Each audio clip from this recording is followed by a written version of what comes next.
ان کو آپ باقی جماعتوں کے ساتھ ایکول نہیں کر سکتے. اس کی وجہ یہ ہے کہ تحریک انصاف کے جو اکابرین ہیں، ورکرز ہیں، رہنما ہیں یا ان کے لیڈران ہیں، ان کے ساتھ جو ایک ریاستی فسطائیت اور ریاستی جبر کا جو وہ ٹارگٹ ہے پچھلے بڑے عرصے سے، اور وہ زخمی ہیں. آپ یہ بات ایک توانا آدمی سے اور ایک زخمی آدمی کی جو معاملات ہیں ان کو تو آپ یکساں نہیں رکھ سکتے. تو آپ یہ کہہ سکتے ہیں کہ جو پی ٹی آئی کے لوگوں کو بھی جو ان کے گھروں کے ساتھ جو کیا گیا، توڑا مروڑا، اس کے بعد ان کے بچے اٹھائے، دیکھیں کتنے لوگوں کے یہ تو معاملات ہیں. تو بات یہ ہے کہ 26ویں آئینی ترمیم پہ تو بات ہو جاتی ہے، لیکن کن حالات میں کس طرح سے کی گئی اس کو بہت آرام سے اگنور کر دیا جاتا ہے. یہ بات جو ہے یہ ناقابل قبول ہے، کم سے کم میرے لیے، کہ ایک طریقہ کار جو آئین میں دیا گیا ہے. اب تو عدالت میں جو درخواست گئی ہے 4 لوگ لے کر گئے ہیں، اس میں سب سے سر فہرست نقطہ یہ ہے کہ اس کی جانچ پڑتال کی جائے، تحقیقات کی جائیں کہ یہ کیسے ووٹ پورے کیے گئے، نمبر کیسے پورا کیا گیا. آپ اجازت دیجیے گا میں ایک چھوٹا سا بریک لیتا ہوں. بریک کے بعد جو دوسرے نقطے پہ بات کرنا چاہ رہے تھے حافظ صاحب بھی، کہ جو مینڈیٹ کی واپسی ہے، کل میں نے آپ کو فیفن کی ایک رپورٹ اپنے پروگرام میں اس کے کچھ کانٹینٹ دکھایا تھا کہ ٹرائبونل جو ہیں وہ ابھی اپنا صرف 17% کام مکمل کر پائے ہیں. 83% کام آئینی وقت گزرنے کے باوجود مکمل ہی نہیں ہو سکا، اور کئی جیسے پنجاب میں تو صرف 6% کام ہوا ہے، باقی کام سارے کا سارا پڑا ہوا ہے. تو جب ٹرائبونلز کام نہیں کر پا رہے ہیں مختلف وجوہات کے بنا پر، تو یہ مینڈیٹ کی واپسی کا جو عمل ہے یہ ہوگا کیسے؟ ایک چھوٹے سے بریک کے بعد پہ بات کرتے ہیں.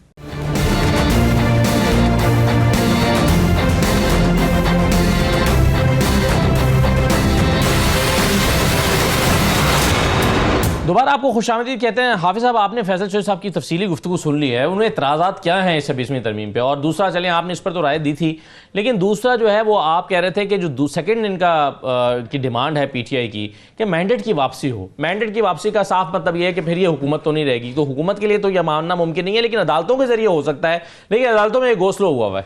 اسد ایک تو یہ ہے کہ جب آپ کی 26ویں آئینی ترمیم چل رہی تھی، غوری صاحب بھی وہاں پہ تھے، تو سب سے زیادہ کریڈٹ جو ہے اس سارے پروسیس کو پیسفل کے اندر لے کے جانے کا وہ مولانا فضل الرحمان صاحب کا ہے کہ مولانا فضل الرحمان صاحب نے پی ٹی آئی کو بھی انگیج کیا، پیپلز پارٹی کو بھی انگیج کیا، گورنمنٹ کو بھی انگیج کیا، اور بہت ساری ایسی چیزیں تھیں جن کو پیار، محبت اور ریکنسلیشن موڈ کے اندر لے کے گئے. اور ان کا جو ٹرسٹ ڈیفیسٹ تھا مولانا صاحب کے اوپر، مولانا صاحب نے پہلے اسے پورا کیا، جو 10-12 سال کی ایک ہسٹری ہے. پی ٹی آئی کو تو شروع کے اندر یقین ہی نہیں تھا کہ مولانا فضل الرحمان صاحب ہماری ان باتوں کو کیری کریں گے. یہ تو انہیں ایک آدھ میٹنگ کے بعد احساس ہوا کہ مولانا صاحب جینوئنلی اپوزیشن کے ساتھ چلنا چاہتے ہیں، چونکہ ان کا آئیڈیا یہ تھا کہ میں اپوزیشن کے اندر رہ کے اپوزیشن نہیں کرنا چاہتا، چونکہ گورنمنٹ اور ہے اور یہ اور ہے، اور میں ان کو ساتھ لے کے چلنا چاہتا ہوں. اور وہاں کے اوپر جو ہے میں نے آپ سے کہا کہ اب آپ دیکھیں کہ 3 چیزیں میجر آئی ہیں. آپ کی چیف جسٹس کی اپوائنٹمنٹ آئی ہے، پی ٹی آئی بالکل نہیں اس کے اندر بول رہی کہ جسٹس یا افریدی کی اپوائنٹمنٹ غلط ہے، اس کا مطلب ہے بات ٹھیک ہے. دوسرا جوڈیشل اپوائنٹمنٹس ہیں، اس کے اندر ہمیشہ سے وہ کہہ رہے ہیں کہ 26ویں ترمیم کو کلعدم کیا جائے. سن لینا، کلعدم کرنے کا مطلب تو یہی ہے نا کہ وہ رول بیک کرنا چاہتے ہیں. اگر آپ 26ویں آئینی ترمیم کی ساری شکوں کے اوپر کانفرنس کر کے مولانا فضل الرحمان صاحب سے ہر چیز بنوا کے، اور مولانا صاحب آگے جا کے ہر چیز بنوا کے، اور اب اس بات کو ڈسکریڈٹ کریں، تو میرا خیال کسی بھی پولیٹیکل پارٹی کے لیے یہ مناسب نہیں ہے. اور اس چیز کو صاحب نے بالکل کہا. کہہ رہے ہیں ہم تو ساتھ کھڑے ہیں. آپ کا دیکھیں اب آپ کو جو پرابلم آئی ہے، آپ جسٹس امین الدین کو بھی نہیں مانتے جی کانسٹیٹیوشنل بینچ، آپ کانسٹیٹیوشنل بینچ کو بھی نہیں مانتے. جب کانسٹیٹیوشنل بینچ جو تھا وہ نہ پیپلز پارٹی کا آئیڈیا تھا، نہ پی ایم ایل این کا تھا، نہ مولانا صاحب کا تھا، ان کا آئیڈیا تھا نا. تو جب انہوں نے کانسٹیٹیوشنل بینچ دیا تو پھر اس کانسٹیٹیوشنل بینچ کو مانے. آپ اس کانسٹیٹیوشنل بینچ کی اپوائنٹمنٹ کا حصہ بھی بنتے ہیں، آپ چیف جسٹس کی اپوائنٹمنٹ کا حصہ بھی بنتے ہیں، آپ اس کے بعد یہ ہے کہ ووٹ بھی دیتے ہیں، ووٹ لیتے بھی ہیں، سارا کچھ آپ کرتے ہیں.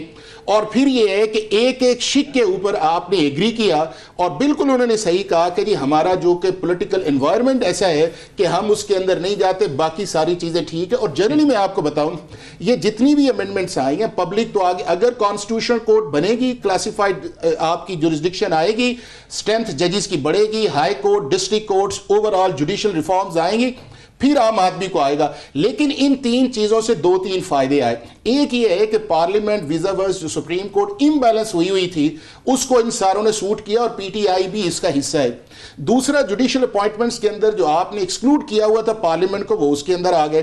تیسرا یہ ہے کہ چیف جسٹس جو ہے وہ بائی چوائس نہیں آنا چاہیے, چیف جسٹس بائی پروسیس آنا چاہیے, اور اس پروسیس کو پاکستان کی پارلیمنٹ نے جب دیا ہے آپ نے اعتراض کیا ہے کہ یا فریدی صاحب نیوٹرل نہیں ہے, یا فریدی صاحب کمپیٹنٹ نہیں ہے, یا فریدی صاحب جو ہیں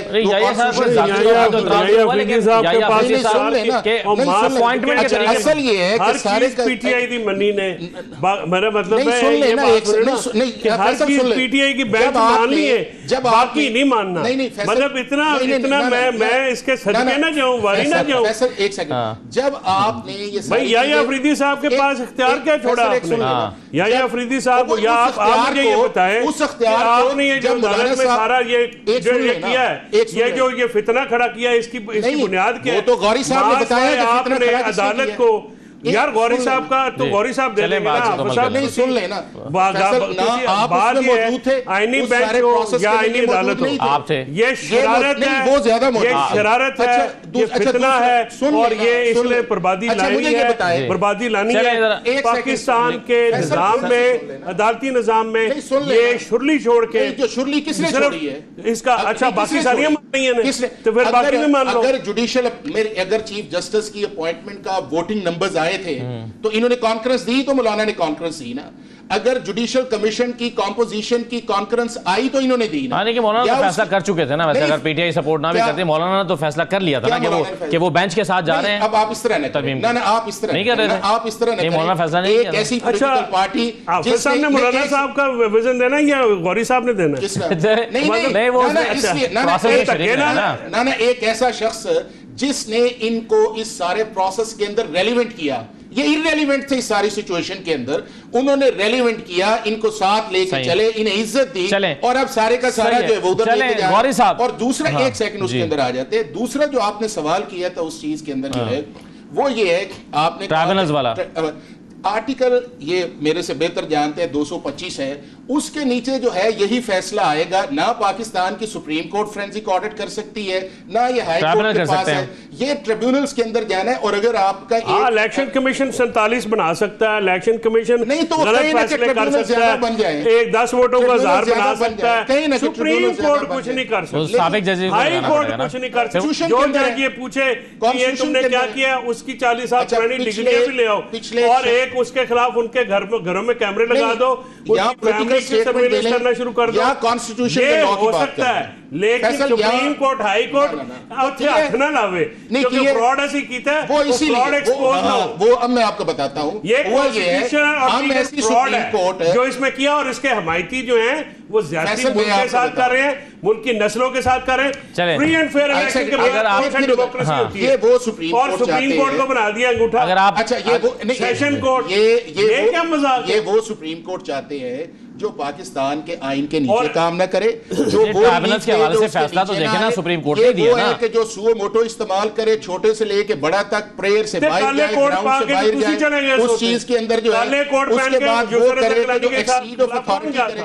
یا محمد نواز شریف 20-22 سپریم کورٹ پہ اٹیک کسے کیا, میاں محمد نواز شریف. چلیں وہ نواز شریف کے تو ساتھ تعلق نہیں ہے. چلیں سر فیصل صاحب, فیصل پولیٹیکل بات ان کا سیاست سے تعلق نہیں ہے نا سر.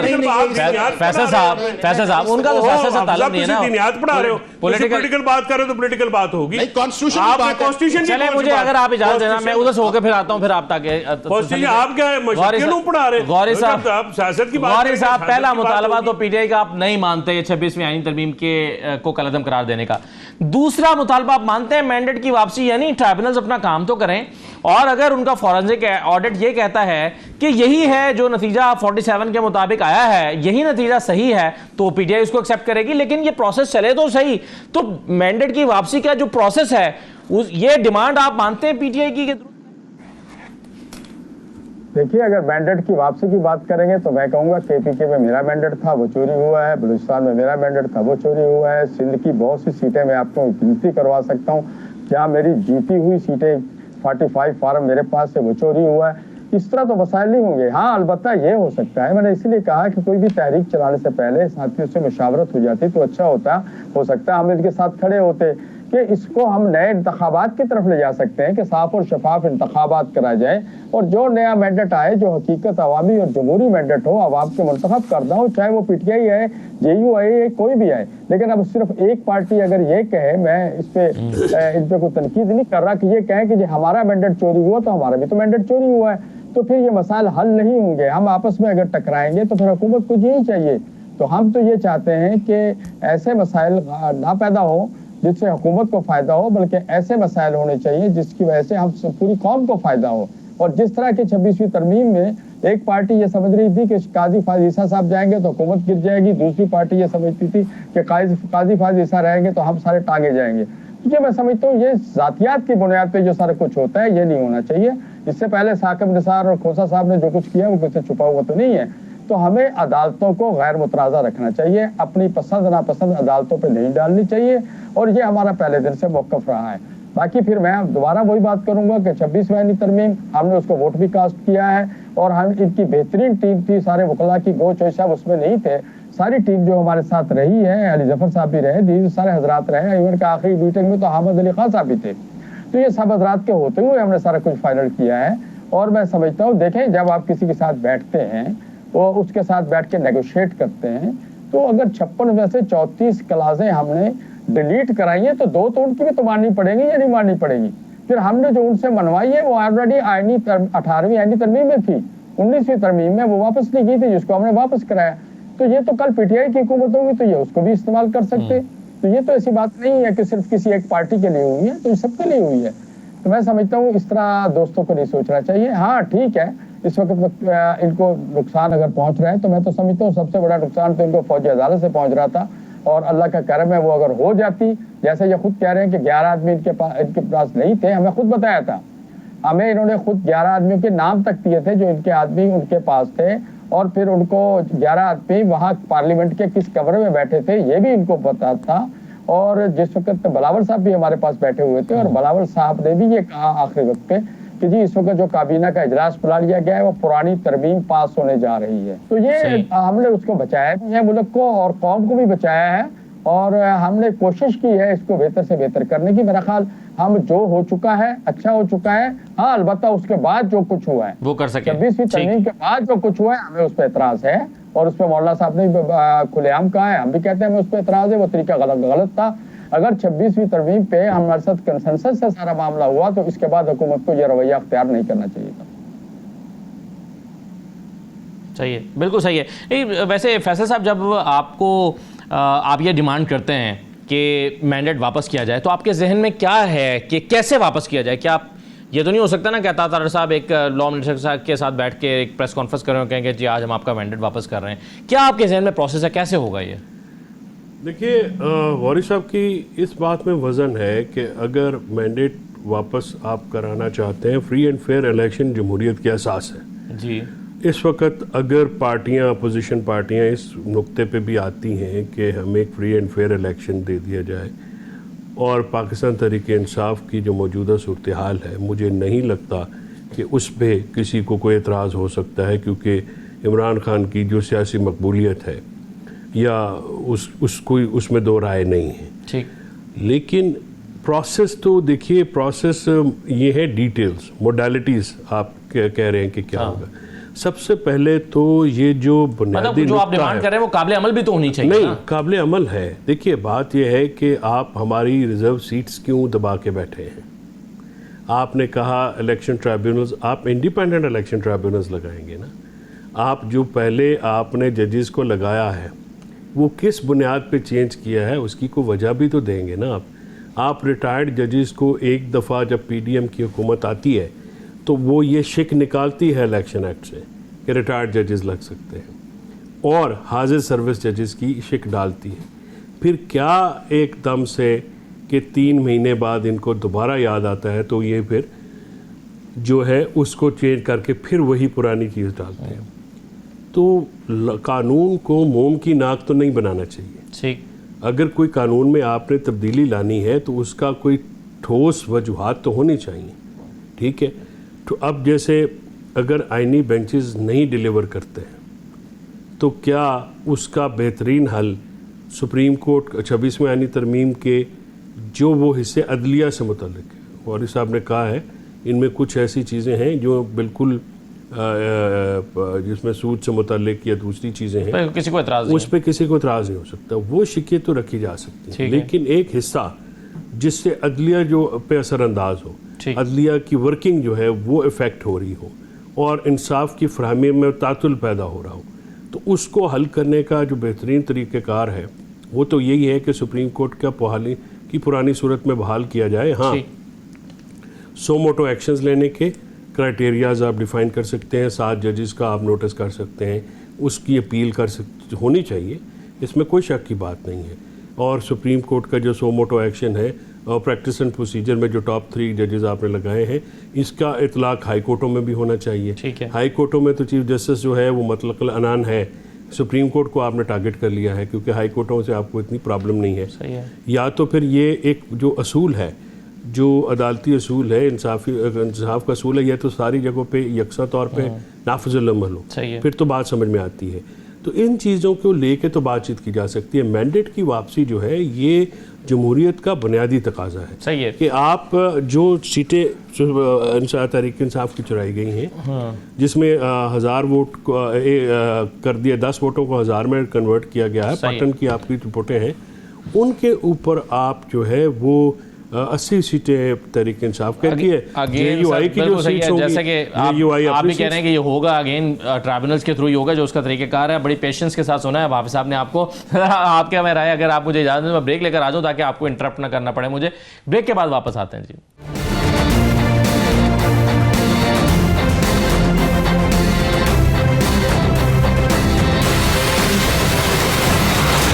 بریک کے بعد دوبارہ خوش آمدید کہتے ہیں. حافظ احسان صاحب, تیسرے نقطے پر تو آپ کو اختلاف ہو ہی نہیں سکتا کہ جن اسیران کا ٹرائل نہیں ہو رہا اور بغیر ٹرائل کے ان کو گرفتار رکھا گیا, یہ تو آپ بطور ایک وکیل آپ بھی کہیں گے نا کہ یہ تو قانون ہے ہی نہیں کہ آپ بغیر ٹرائل کے رکھ لیں ملزمان کو. دیکھیں اسد, ایک تو یہ ہے کہ جتنی بھی فیصل نے باتیں کی ہیں, میں یہ سمجھتا یہ ہوں کہ جب یہ پروسیس چل رہا تھا کانسٹیٹیوشنل امینڈمنٹ کا 26ویں آئینی ترمیم جو تھی, تو فیصل صاحب کو اس ٹیم کا حصہ ہونا چاہیے تھا, تاکہ یہ جو ہے. اور میں آپ کو انٹرسٹنگلی بات بتاؤں کہ جو میٹنگز چل رہی تھیں, جتنے بھی جن کی طرف انہوں نے اشارہ کیا ہے سارا جو ہے, اگر فیصل صاحب وہاں پہ ہوتے تو شاید ان چیزوں کو اور بہتری کی طرف لے کے چلے جاتے, چونکہ انہوں نے بڑا اچھا اس کے اوپر آرگومنٹس دیے ہیں کہ جی بینچ بھی فتنہ ہے, حالانکہ انہوں نے ایگری کیا, اس وقت کہہ سکتے تھے.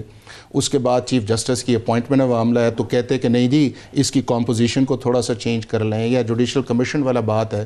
تو میں یہ سمجھتا ہوں کہ کسی نہ کسی جگہ جو ہے وہ اسٹریٹجی کا بھی ایک ایشو ہے. دوسرا امپورٹنٹ چیز یہ ہے اسد کہ یہ جو آپ کا کانسٹیٹیوشن جو ہے نا, یہ کوئی اسٹیگنٹ ڈاکومنٹ نہیں ہے. آپ نے ایک امینڈمنٹس کی ہیں, اس امینڈمنٹس کے اندر میں سمجھتا یہ ہوں کہ ایک اچھی انٹینشن یہ آئی کہ ان کو آن بورڈ کرنا چاہیے, اور اس آن بورڈ کرنے کے اندر مولانا صاحب نے ایک برج کا رول پلے کیا. اب یہ ہے کہ دوبارہ بھی کی جا سکتی ہے, اگر اس کے اندر آپ سمجھتے ہیں کہ پرابلمز آ رہے ہیں, لیٹ سٹ ٹوگیدر اور ان کو ریزالو کر لیا جائے. جب پارلیمنٹ کا کام ہی یہی ہے, لیکن اس کے اندر یہ ہے کہ پروسیس کا حصہ بن کے اس کو پھر ڈسکریڈٹ کرنا, میرا خیال ہے کہ وہ پھر آرگومنٹ بائی نہیں کیا جاتا. اب دوسرا جو آپ نے سوال کیا ہے وہ یہ ہے کہ اسیران والا, ہاں بالکل مناسب ہے کہ جہاں کے اوپر ٹرائل ڈیلے کے اندر ہے ان کی بیلز آنی چاہیے. دوسرا یہ ہے کہ سپریم کورٹ آف پاکستان جو ہے جس نے بارہا اس پروسیس کو روکا ہے, ایک تو یہ ہے کہ پاکستان کی 50 سال کے اندر سپریم کورٹ کی ایک سیٹ پریسیڈنٹ تھے کہ سویلینز کو ملٹری ٹرائل کے اندر لایا جا سکتا ہے اگر وہ ایسپینیج آپ کا جو ہے سبوتاج کرتے ہیں, ملٹری انسٹالیشنز پہ جاتے ہیں یا نوٹیفائڈ ایریاز کے اندر جاتے ہیں, اور وہ آپ نے سارا دیکھا. سپریم کورٹ نے ان یوزول ہو کے آرٹیکل 184(3) کو انووک کیا, اور اس کے بعد اٹارنی جنرل کی انڈر ٹیکنگ کے اوپر کہا کہ ان کے ٹرائل روک دیں. دنیا کے کسی ملک کے اندر نہیں ہے. اگر کسی کی ایویڈنس نہیں ہے, اور یہ ساری کی ساری فورینسک ایویڈنس ہیں, یا جو آپ کے سامنے آئے گا, اگر یہاں پہ اگر سمجھتے ہیں کہ ڈنڈی ماری جائے گی تو آپ کے پاس, آپ کو پتہ ہے کہ ملٹری ٹرائل کے اندر 5 آپ کو فورم ہے. آپ کا ملٹری ٹرائل ہے, آرمی ایکٹ کے اندر اپیل ہے, آپ ہائی کورٹ کے اندر آ سکتے ہیں, آپ سپریم کورٹ کے اندر جا سکتے ہیں, آپ سپریم کورٹ کی ریویو کے اندر جا سکتے ہیں. سپریم کورٹ نے کیا کیا کہ اسے کہا کہ جی آپ ان کے ٹرائل روکیں اور آپ نے سزائیں نہیں دینی جی, یعنی کہ سزائیں نہ دینے کا یا اناؤنس نہ کرنے کا مطلب یہ ہے کہ آپ اس پروسیس کو ہالٹ کر رہے ہیں. اور یکدم آپ نے کیا کیا کہ کیس آپ کے پاس ان لوگوں کو تھا, اور آپ نے اکتوبر کے اندر سارے لاز ہی سیٹ اسائیڈ کر دیے. اب جب اس کی سسپینشن ہو گئی دسمبر کے اندر آیا تو اس عدالت نے پھر کہا کہ نہیں جی آپ ان کے کیسز کی ججمنٹ نہ سنائیں. تو میں یہ سمجھتا ہوں کہ سپریم کورٹ کو ایک یہ فیصلہ بالکل جلدی بٹھانا چاہیے, کرنا چاہیے, اور ایک 21ویں آئینی ترمیم کے نیچے جو آپ کے ملٹری ٹرول ہوئے تھے اور پشاور ہائی کورٹ نے تقریباً 350 کیسز کا فیصلہ کیا تھا, سیٹ اسائیڈ کیے تھے, ان کی بھی اپیل سننی چاہیے. اور تیسرا جو امپورٹنٹ ہے وہ یہ ہے کہ اس ملک کے لارجر سسٹم کے لیے پولیٹیکل ڈائیلاگ کے اندر جایا جائے. اور ابھی ان کے لیے پھر یہ کہیں پولیٹیکل ڈائیلاگ کے اندر اگر کوئی جاتا ہے سب سے جو فیورٹ ہے ان کے لیے, وہ سب سے جو فیورٹ ہے وہ جے یو آئی یا مولانا فضل الرحمان صاحب ہی ہیں, جو ان کے ساتھ بھی ہیں, ان کو کنونس نہیں کر سکتے ہیں. اور اگر اس ایجیٹیشن کے اندر ان ساری چیزوں پہ آتے یا یہ جینوئنلی آتے تو اس کے اندر بالکل یا آپ کو فریش الیکشن کروانے پڑیں گے یا اسی آئینی ترمیم کے اندر کہتے ہیں کہ ٹریبیونلز انڈیپینڈنٹ کر لیں. لیکن کسی نہ کسی جگہ آپ یہ کہیں کہ ہوں پولیٹیکل پارٹی, آپ پولیٹیکل ڈائیلاگ کی در نہ جائے اور آپ کہیں کہ ہم نے تو اسٹیبلشمنٹ سے بات کرنی ہے, تو اسٹیبلشمنٹ جو ہے یہاں تو مان لینا کہ پاکستان کی جو اسٹیبلشمنٹ جو ہے وہ کانسٹیٹیوشن کے اندر لکھا ہوا ہے کہ جی وہ گورنمنٹ کے اوپر ہے. صحیح ہے, ٹھیک. اگر نہیں ہے تو پھر آپ کو ان سے کریں, ان سے کریں گے تو آپ ان کی طرف. ہمایوں مومن صاحب تھے ہمارے شو میں, وہ کہتے ہیں کہ جب میرا مینڈیٹ چوری ہوا ہے تو میں چور سے کیسے بات کروں, میں تو پولیس سے بات کروں گا. تو وہ پولیس سے یہی وہ نیگیٹیوٹی ہے. اصل یہ جو سوشل میڈیا نیگیٹیوی, یہ اسٹیٹمنٹ, یہ زبان جو ہے یہ اس سارے پولیٹیکل کرائسس صحیح ہے. لیکن ایک راستہ تھا پی ڈی آئی کے پاس کہ وہ کم از کم اس معاملے پر جے یو آئی کو ساتھ میں لاتی اور ایک پیس پروسیس کا یا ایک ڈائیلاگ پروسیس کا آغاز کر سکتے تھے. لیکن غوری صاحب کیا یہ ڈیمانڈ سیٹ کرتے ہوئے یا اپنے احتجاج کے اس ڈیٹ کا اناؤنس کرتا ہے, ڈیٹ تو خیر عمران خان صاحب نے خود اناؤنس کی, پارٹی کو بھی پتہ نہیں تھا, لیکن کسی بھی سطح پر جے یو آئی کے ساتھ کوئی مذاکرات, کوئی بات چیت, کوئی اعتماد میں لینا, کوئی پروسیس ہوا ہے؟ جی نہیں, آج تک اس وقت تک کوئی کسی قسم کا کوئی ہمیں اعتماد میں نہیں لیا گیا, نہ مشورہ کیا گیا, نہ یہ کہا گیا کہ ہمارا کس مقاصد کے لیے ہم یہ سب کچھ کر رہے ہیں. میں ایک بات تھوڑا سا اس پہ کہنا چاہوں گا, میرے بھائی بیٹھے ہوئے فیصل چوہدری صاحب, کہ علی امین صاحب کا جو رویہ ہے اور جس طرح وہ کہتے ہیں کہ ڈو اینڈ ڈائی اور مر جائیں گے اور سب مرنا ہے, کفن لے کے چلو, اور وہاں اس طرح لگ رہا ہے ایک وہ وزیر اعلیٰ ہے. دیکھیں جو سی ایم ہوتا ہے, وزیر اعلیٰ ہوتا ہے, گورنر ہوتا ہے, وہ پورے صوبے کے عوام کا ہوتا ہے, کسی پارٹی کا نہیں ہوتا ہے. اور یہ ہم نے تو زندگی میں یہی دیکھا ہے کہ جو وزیر ہوتا ہے, جو وزیر اعلیٰ ہوتا ہے, وہ اس کے پاس ہم ہر اپوزیشن بھی جاتی ہے اپنے کام اور معاملات کے لیے. لیکن علی امین صاحب کا رویہ, جب پارٹی اتنی بڑی پارٹی ہے اور اتنی بڑی قیادت ہے آپ کے پاس, ہمارے تو ملاقاتیں رہی ہیں اور بڑے بڑے ذہین اور سمجھدار فیصل صاحب جیسے لوگ بیٹھے ہوئے ہیں اس میں, تو پھر علی امین تو وزیر اعلیٰ رہنا چاہیے. اس کو اس طرح سے تاثر نہیں ملنا چاہیے کہ ایک صوبہ ملک سے بغاوت کر رہا ہے یا ایک صوبہ دوسرے صوبے پہ یا مرکز پہ حملہ آور ہو رہا ہے. میں سمجھتا ہوں یہ وہ بنیادی چیزیں ہیں جس کو ہمیں دیکھنا ہوگا. ہمیں اپنے مطالبات کے لیے ہمیں جمہوریت کو داؤ پہ نہیں لگانا ہوگا, اور اگر ایسا ہی ہوگا جمہوریت کو ہم داؤ پہ لگائیں گے تو پھر تو فوجی عدالتوں کے لیے لڑے کیوں ہم لوگ, پھر تو ان کو آنے دیتے. تو میں سمجھتا ہوں کہ یہ کچھ تھوڑا سا ان کا بابی مشاورت کا بھی فقدان ہے, چونکہ خان صاحب کے پاس جو لوگ حضرات جاتے ہیں وہ انڈیویجول جاتے ہیں اور اجازت بھی ان کو ٹیم کی نہیں ہوتی. ایک ساتھی جاتا ہے وہ اپنی مرضی کی مشاورت شاید دیتا ہے اور دوسرا اپنا, تو پھر اس طرح جو اندر بیٹھا ہے آدمی اس کو باہر کی صورتحال کا پورا اندازہ بھی نہیں ہوتا. تو اس وقت جو صورتحال پی ٹی آئی کے جو لوگ ہم سے رابطے میں رہے ہیں وہ بھی مقبصے میں ہیں اور وہ بھی ہم سے ابھی تک رابطہ کرتے ہوئے کترا رہے ہیں, اور اب تک انہوں نے ہم سے کسی قسم کا رابطہ نہیں کیا اور صورتحال ہم سے آج تک ڈسکس نہیں ہوئی ہے. میں سمجھتا ہوں اس پہ غور و خوض پارٹی کو کرنا چاہیے بیٹھ کے, اور خان صاحب کو صحیح صورتحال بتانی چاہیے, اور پولیٹیکل ڈائیلاگ ہونے چاہیے. سیاسی جماعت ڈائیلاگ کے سے ہی چلتی ہے, اور اگر آپ ڈائیلاگ نہیں کریں گے تو روڈوں پہ آنے سے, یہ سب کچھ کرنے سے, وہ پہلے والے دھرنے, پہلے والا دور آج نہیں ہے حضور, وہ اس دور میں کرنا تو مذاکرات ہی پڑیں گے. جی کرنا آخر مذاکرات, بڑی سے بڑی جنگ ہو, بڑی سے بڑی لڑائی ہو, آخر مذاکرات. بالکل صحیح ہے. جو اسٹریٹجی ابھی تک آخر مذاکرات ہی ہوتے ہیں, لیکن جو پی ٹی آئی اپنی اسٹریٹجی دے رہی ہے یا بوشا بی بی کی آڈیو کے ذریعے سے سامنے آئی ہے یا مختلف طریقے سے, اس پر اب سوالات اٹھنا شروع ہو گئے. مثلا عظمیٰ بخاری صاحبہ نے سوال اٹھایا ہے کہ جو تصویریں بنانی ہیں, بسوں کو لے کر نکلنا ہے, اس میں عوام کی تصویریں بنانی ہیں, اس کی ضرورت کیوں پڑ رہی ہے جب اتنا چارج کراؤڈ ہے اور آپ سمجھتے ہیں کہ خود پی ٹی آئی کے ورکرز نکلیں گے, عوام نکلیں گے, تو پھر کیا ضرورت ہے یہ سب کرنے کی؟ سنیے عظمیٰ بخاری صاحبہ نے کیا کہا ہے. ایک طرف وہ کہہ رہے ہیں کہ جی لوگوں نے خود نکلنا ہے, لوگ بڑے چارج ہیں, خان کی لبیک کہہ رہے ہیں, لوگ نکل رہے ہیں. دوسری طرف کہہ رہے ہیں لوگوں کو بار بار کے گاڑیوں میں لاؤ اور ساتھ ویڈیو بھی بنا کے لانا. اگر لوگ خود نکل رہے ہیں تو پھر ویڈیو بنانے کی ضرورت نہیں. انہوں نے کہا ہم سرپرائز دینے جا رہے ہیں, ہم کچھ نیا کرنے جا رہے ہیں. سوال یہ ہے کہ اسلحہ لے کے تو آپ پچھلی دفعہ آ گئے تھے, آنسو گیس شیل بھی آپ نے چلائے تھے, اس دفعہ نیا کیا ہوگا؟ یہ سب تو آپ کر چکے ہیں. ان کا جو اب نیا ہے وہ نیا صرف قتل جو ہے وہ کرانے اور دہشت گردی کرنا ہی ایک نئی چیز ہے. یہ جہاد کرنے آ رہے ہیں. ایک بات بڑی کیٹیگوریکلی ان کو پتہ ہونی چاہیے, ریاست کے خلاف جہاد نہیں ہو سکتا, اور جو ریاست کے خلاف جہاد کرتا ہے کا انجام پھر ریاست جو ہے, ریاست سے نہ بڑا کوئی ہوتا ہے نہ ہو سکتا. فیصل صاحب, ریاست کے خلاف جہاد ہو سکتا ہے؟ دیکھیے یہ تو ان کی اختراع ہے نا. نہیں, جہاد کے نعرے لگے ہیں, جہاد کے نعرے لگے ہیں کے پی ہاؤس میں. تو جہاد جو ہے وہ تو جہاد بالکوشش بھی ہوتا ہے, بالکلمہ بھی ہوتا ہے. جہاد کا مطلب ہی کوشش کرنا ہے. جہاد کا مطلب بھی یہ ہے. اب یہ کیوں خوف زدہ ہیں, یہ کیوں خشک پتوں کی طرح لرزنا شروع ہو جاتے ہیں؟ جیل کے اندر سے کال آتی ہے تو یہ گھبرا جاتے ہیں. ان کی گھبراہٹ جو ہے یہ ان کی باتوں سے بھی آپ کو دیکھیں نا, یہ تو فرینڈز آف مریم جو ہیں وہ چلا رہی ہیں پنجاب حکومت. تو ان کا کیا متمع نظر, کیا احتجاج کرنا جو ہے, ایک طرف یہ کہتے ہیں جی آئینی حق ہے, دوسری طرف سے شیلنگ, ربڑ کی گولیاں, اور کیا نہیں کیا انہوں نے. کیا آپ لوگوں نے رپورٹ نہیں کیا جو ڈی چوک میں انہوں نے کیا؟ لوگ آتے ہیں, لوگوں کو یہ مارنا شروع کر دیتے ہیں, اور اس قدر نفرت ہے ان لوگوں کے خلاف, اس قدر نفرت ہے اسد کہ یہ اپنے گارڈز کے علاوہ باہر نکل کے دکھائیں. یہ لوگوں میں لوگوں کا سامنا نہیں کر سکتے. پبلک کا بہت زیادہ غصہ ہے ان کے اوپر, اور یہ جو معاملات اس طرح سے کیے جا رہے ہیں جی کہ لوگوں کو آئے روز تشدد کرنے کا نشانہ بنانا, گھر گرانا, ان کی میں چاہوں گا کہ آپ اور آپ دونوں ایک چیز پر رائے دے دیں. آخر میں جو میں نے شروع میں بات بھی کی تھی, جمال خان مندوخیل صاحب نے آج یہ کہا ہے فیصل صاحب کہ ایک کیس چل رہا تھا, اس میں کہا گیا کہ اس معاملے پر تو ایک فل کورٹ پہلے فیصلہ دے چکا ہے. جب وکیل صاحب کی طرف سے کہا گیا تو جواب آیا کہ یہ ہی فل کورٹ ہے. اب یہ جو بینچ بن گیا 26ویں ترمیم کے بعد, یہ آئینی بینچ ہی فل کورٹ ہے. اگر پہلے ایک 18 رکنی بینچ یا 17 رکنی بینچ فیصلہ دے بھی چکا ہے تو یہ 7 رکنی بینچ بھی فل کورٹ ہے. جمال خان مندو صاحب کی رائے, یہ معاملہ سیٹل ہو گیا؟ ہرگز نہیں. جمال خان مندوخیل صاحب کی رائے سے میں بالکل اختلاف کرتا ہوں. یہ رائے غلط ہے. نہ اس کو قانونی طور پہ کوئی جواز ہے, نہ اخلاقی طور پہ کوئی جواز ہے.